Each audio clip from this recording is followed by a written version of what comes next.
Hey everybody, good early morning. So I want to share something really special with you over my shoulder. This is the rain garden.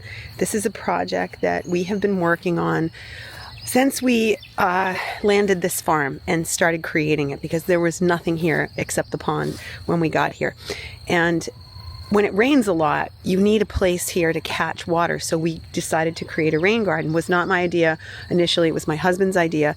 And he was like, we need a rain garden. And basically it's a divot. It's hard to see on the video, but there's a divot that goes down here. And that tree, that cypress, is planted right at the bottom of that divot.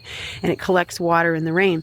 But what it does is it really encourages wildlife. So the frogs will all lay eggs in here because it's safer than being in the big pond, which is like right over there. If they lay eggs in there, which they do, but those eggs will get eaten by a lot of the fish that are in there. So this is a much safer place theoretically, unless it dries out, for them to lay. I planted grasses around it to give it decoration, but rush grows wildly here, and the rush started coming up, which is this.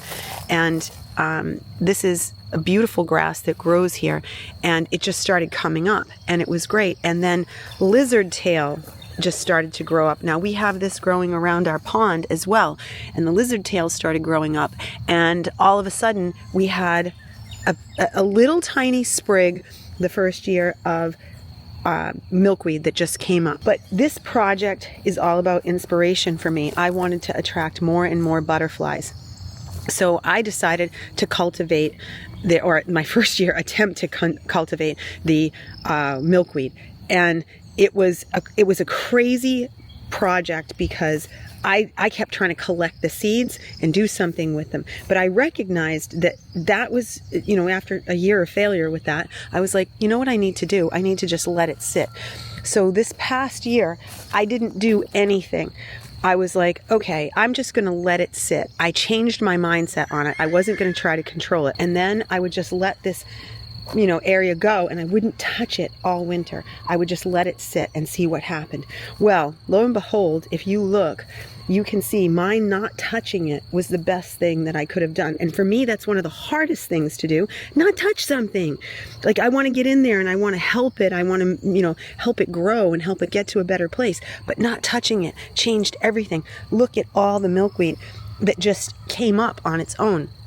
And so every single one of these is like a feeding station for butterflies. This passion project has turned into quite the I want to make sure butterflies have food project, and I want to attract more things into this.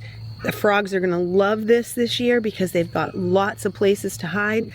And truth be told, this is one of the greatest things that it shifts my mindset about letting things just sit. See what happens. Don't try to control it all. Just be. Let it be. Love that. I'm hearing Paul McCartney in my head. Let it be. So I can just see what happens out here. And boy, did it pay off. I can still add to it. So I didn't give up, but I changed my approach. And that's the lesson from this.